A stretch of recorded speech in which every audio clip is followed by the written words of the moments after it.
Oñate Pinzón y yo, María Alejandra Peñuela Celi, estaremos exponiendo la sentencia de la Corte Interamericana de Rodríguez Vera y otros desaparecidos del Palacio de Justicia. Para ello, primero tenemos que hablar de los hechos. Dentro de los hechos ocurridos el 6 y el 7 de noviembre de 1985, primero se tiene que el 6 de noviembre de 1985 el M-19 llevó a cabo la operación Antonio Nariño por los Derechos del Hombre, el cual consistió que entre las 10:30 y 11 de la mañana ingresaron 7 personas armadas vestidas de civil, siendo pertenecientes al M-19, ubicándose estas en diferentes partes del palacio. Seguido a ello, 3 vehículos portadores de 28 guerrilleros entraron al sótano del palacio, disparando indiscriminadamente y en el proceso terminando con la vida de 4 celadores privados. Se inició un tiroteo entre los escoltas de los magistrados y los guerrilleros, y los 7 sujetos que habían entrado previamente al escuchar los disparos anunciaron la toma del palacio por parte del M-19 y se tomaron rehenes. A la 1 p.m. inició la retoma del Palacio de Justicia, entrando con tanques por el sótano, presentándose un enfrentamiento entre estos y los guerrilleros. Seguido por la entrada del Palacio de Justicia ingresó otro tanque, escuadras de uniformados y 3 helicópteros. El presidente de la Corte Suprema intentó apaciguar el fuego y contactar con el presidente de la República, lo cual no dio resultado. A las 5 p.m., la fuerza pública derribó una puerta ubicada en la terraza y accedió al cuarto piso, provocando un combate entre el ejército y el M-19, prolongado así hasta las 2 de la mañana. El 7 de noviembre, los tanques empezaron a bombardear y a las 9 de la mañana el presidente anunció que se había controlado el Palacio de Justicia. En total se produjo 3 incendios, 2 de menor intensidad y uno que posiblemente acabó con la vida de quienes pudieron sobrevivir a los disparos y explosiones. Los primeros sobrevivientes salieron en la tarde del 6 de noviembre por la puerta principal, y a pesar de la poca documentación, se tiene que más rehenes salieron por el sótano. Durante la toma y la retoma, se estima que 60 civiles y 10 guerrilleros se resguardaron en los baños del tercer y cuarto piso del Palacio de Justicia. En la mañana del 7 de noviembre se dio una explosión en una de las paredes del baño, desencadenando un enfrentamiento entre la fuerza pública y los guerrilleros, disparando a algunos de los rehenes que se encontraban allí. Se establece que la fuerza pública coordinó operaciones en las cuales registraban e interrogaban a los sobrevivientes y a los sospechosos de pertenecer al M-19, los cuales fueron remitidos a las instalaciones militares, entre ellas la Escuela de Caballería del Ejército Nacional de Colombia y el Batallón de Inteligencia y Contrainteligencia General Ricardo Charri Solano. Por último, los sospechosos de ser pertenecientes al M-19 fueron sometidos a torturas y posteriormente fueron desaparecidos. Dentro de los hechos relevantes de la sentencia, que expidió la Corte Interamericana de Derechos Humanos en el caso Rodríguez Vera y otros desaparecidos de Palacio de Justicia versus Colombia, el 14 de noviembre de 2014 se exponen los siguientes hechos. Primero se da la toma del Palacio de Justicia el 6 y el 7 de noviembre de 1985, en el cual el grupo guerrillero M-19 ocupó el Palacio de Justicia en Bogotá, Colombia, tomando a cientos de rehenes, entre ellos magistrados, funcionarios y civiles. Se llevó a cabo un operativo militar por las fuerzas militares para retomar el control del palacio, que resultó en la muerte de numerosos rehenes y guerrilleros, así como la destrucción del edificio por el incendio. Durante y después de las operaciones, varias personas que fueron vistas por última vez en manos de las fuerzas de seguridad desaparecieron. Entre ellas se encuentran empleados de la cafetería del Palacio de Justicia, visitantes y guerrilleros que se rindieron o fueron capturados. También se hace la respectiva análisis de los procedimientos extrajudiciales, en los cuales además de las desapariciones se alegó que varias personas fueron ejecutadas extrajudicialmente por miembros de la fuerza de seguridad después de ser sacadas vivas del palacio. Las investigaciones iniciales sobre los hechos fueron eficientes y carecieron de imparcialidad, con varias irregularidades y falta de seguimiento adecuado, lo que llevó a la impunidad de los responsables. Las personas que fueron capturadas y sobrevivieron al operativo denunciaron haber sido sometidas a torturas y malos tratos por parte de las fuerzas de seguridad. Y por último, tenemos que la Corte Interamericana de Derechos Humanos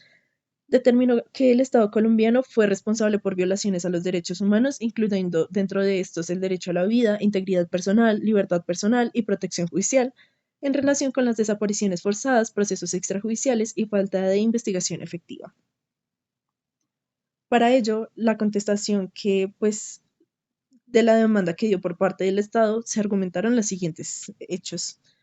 Primero, se dio la negación de la responsabilidad directa. El Estado negó su responsabilidad directa en las desapariciones forzadas, procesos extrajudiciales y torturas alegadas argumentando que las acciones de la Fuerza de Seguridad fueron una respuesta legítima a la toma del Palacio de Justicia por parte del grupo guerrillero M-19. Como segundo, se dio un contexto del conflicto armado, en el cual el Estado subrayó el contexto del conflicto armado en que ocurrieron los hechos, justificando las acciones militares como necesarias para restaurar el orden y proteger la vida de los rehenes y funcionarios públicos. También alegó los esfuerzos de la investigación, en el cual Colombia sostuvo que ha realizado esfuerzos significativos para investigar los hechos y sancionar a los responsables, destacando los procesos judiciales y disciplinarios llevados a cabo, aunque admitió ciertas deficiencias y demoras en las investigaciones. Como cuarto punto, se dio también las medidas de reparación, en el cual el Estado mencionó las medidas de reparación y compensación ofrecidas a las víctimas y sus familiares, así como las iniciativas para preservar la memoria histórica de los eventos del Palacio de Justicia. Como quinto y última contestación que determinaron fue que los argumentos sobre la jurisdicción en el cual el Estado cuestionó la competencia de la Corte Interamericana para conocer el caso, alegando que los hechos ocurrieron antes de que Colombia aceptara la jurisdicción contenciosa de la Corte en 1985. Por lo anterior, la Corte Interamericana de Derechos Humanos se centra en establecer la responsabilidad del Estado por violación de los derechos humanos, y para ello es posible formularse la siguiente pregunta. ¿Es responsable el Estado colombiano por las desapariciones forzadas, ejecuciones extrajudiciales, torturas, tratos crueles, inhumanos y degradantes y la falta de investigación efectiva después de la toma y retoma del Palacio de Justicia, violando así los derechos consagrados en la Convención Americana sobre Derechos Humanos? Para empezar a hablar del tema, se tiene que los derechos vulnerados van a ser los siguientes, pero antes de ello, para dar una solución a la pregunta anteriormente planteada, se debe hacer un análisis detallado y exhaustivo del derecho aplicable. Por lo tanto, se deben dar en los siguientes derechos. Derecho a la vida. Es un derecho fundamental que garantiza que las personas tienen derecho a que no se les prive de su vida arbitrariamente, encontrado así en la Convención sobre Derechos Humanos, en el artículo 4, y en la Declaración Universal de los Derechos Humanos, en su artículo 3. Como segundo derecho vulnerado se tiene el derecho a la integridad personal, el cual protege física y psicológicamente a las personas contra la tortura, tratos crueles, inhumanos o degradantes, encontrada en la Convención Americana sobre Derechos Humanos en su artículo 5 y la Convención contra la Tortura y otros tratos, penas crueles, inhumanos o degradantes en el artículo 1.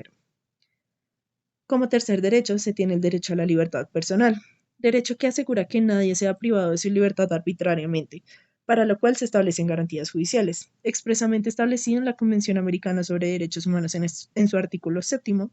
y el Pacto Internacional de Derechos Civiles y Políticos en su artículo 9. Como cuarto derecho es el derecho a la protección judicial. Establece que todos podemos recurrir a tribunales y recibir una reparación efectiva de existir derechos violados, establecido así en la Convención Americana sobre Derechos Humanos en su artículo 25 y la Declaración Universal de los Derechos Humanos, expresado así en su artículo 8.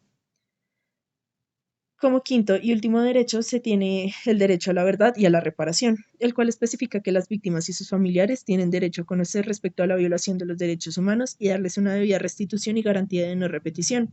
adoptado por la Convención Americana sobre Derechos Humanos. Bueno, ahora hablaremos sobre la solución a la pregunta problema y es que, pues a fin de cuentas, la Corte Interamericana analizó debidamente el caso y decidió respecto a esta que primero las desapariciones forzadas, concluyó que el Estado colombiano fue responsable por las desapariciones forzadas de varias personas que fueron visitadas por última vez en manos de las fuerzas de seguridad, a lo cual, bajo el fundamento de los de testimonios, pruebas documentales y el contexto de la operación militar para determinar que estas personas fueron detenidas y posteriormente desaparecidas por agentes del Estado. En segundo, encontramos las ejecuciones extrajudiciales, donde hablamos de que se encontró que hubo ejecuciones extrajudiciales de personas que fueron sacadas vivas del Palacio de Justicia. Lo anterior, fundamentándose en las valoraciones, en la valoración de las pruebas que indicaban que algunos detenidos fueron ejecutados sin un juicio previo, constituyendo una violación al derecho a la vida. Luego hablamos de la tortura y malos tratos, donde se estableció que la fuerza de seguridad sometieron a personas capturadas a torturas y tratos crueles e inhumanos y pues degradantes, teniendo como base los testimonios y de sobrevivientes y pruebas periciales que demostraron la existencia de torturas y malos tratos durante y después de la retoma del palacio. Luego hablaremos del derecho a la vida, integridad y libertad personal, donde la Corte determinó que el Estado colombiano violó los derechos a la vida, integridad personal y libertad personal de las víctimas, toda vez que se evaluó que los derechos establecidos en la Convención Americana sobre Derechos Humanos para concluir que las acciones del Estado durante y después del operativo fueron desproporcionados y violatorios de estos derechos fundamentales. Ahora bien, para la falta de investigación y justicia, se concluye que el Estado no cumplió con su obligación de investigar de manera efectiva, imparcial y oportuna los hechos y sancionar a los responsables, fundamentándose en las deficiencias en las investigaciones, falta de imparcialidad, demoras injustificadas y la persistencia de impunidad como pruebas de la violación del derecho a la protección judicial. Ahora, con respecto a las medidas de reparación, la Corte ordenó al Estado colombiano implementar medidas de reparación adecuadas para las víctimas y sus familias. El fundamento de lo anterior se basa en que las medidas incluyeron acciones de reparación material y simbólica, como indemnizaciones, rehabilitación, satisfacción y garantía de no repetición, para remediar las violaciones y sus consecuencias.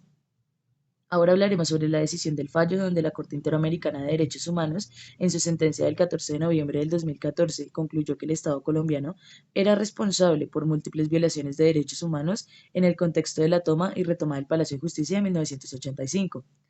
Las decisiones específicas de la Corte concluyeron, pues, primero, que la responsabilidad del Estado por desapariciones forzadas, en segundo encontramos la responsabilidad por ejecuciones extrajudiciales, tercero, la responsabilidad por tortura y tratos crueles, inhumanos y degradantes, cuarto, la violación del derecho a la vida, integridad personal y libertad personal de las víctimas involucradas, y por último, la falta de investigación y justicia, a lo cual se ordenó que el Estado colombiano debe adoptar medidas de reparación. Bueno, ahora hablaremos sobre la motivación de la decisión. Entonces, la motivación a fin de cuentas de la Corte se basó en un análisis de los hechos, el derecho aplicable y las pruebas presentadas. Los principales argumentos y motivaciones concluyeron que primero las pruebas documentales y testimoniales, hablamos de que la Corte basó su decisión en una amplia gama de pruebas, incluidas declaraciones de testigos, informes periciales, documentos oficiales y otras evidencias que corroboran las denuncias de desapariciones, ejecuciones y torturas. Ahora hablamos sobre el análisis del contexto, donde la Corte consideró el contexto del conflicto armado y la naturaleza del operativo militar. Sin embargo, subraya que incluso en situaciones de conflicto los estados deben respetar, los derechos humanos y las garantías judiciales. Ahora hablaremos sobre las normas internacionales de derechos humanos, donde la Corte aplicó los estándares establecidos en la Convención Americana de Derechos Humanos y otros instrumentos internacionales relevantes, a lo cual se hizo un análisis jurídico detallado de cada derecho violado y se interpretaron las obligaciones estatales bajo el derecho internacional. Ahora, hablando de la evaluación de las investigaciones nacionales, la Corte examinó las investigaciones y procesos judiciales llevados a cabo por el Estado colombiano, donde concluyó que fueron insuficientes y faltaron medidas efectivas para esclarecer los hechos y sancionar a los responsables. Eh, Frente al derecho a la verdad y a la reparación, la Corte destacó la importancia del derecho a la verdad para las víctimas y sus familias y la necesidad de medidas integrales de reparación que incluyan actos de memoria y reconocimiento público. La impunidad y garantías de no repetición, pues la Corte enfatizó que la impunidad contribuye a la repetición de violaciones de derechos humanos y subrayó la necesidad de reformas estructurales y medidas para prevenir futuras violaciones.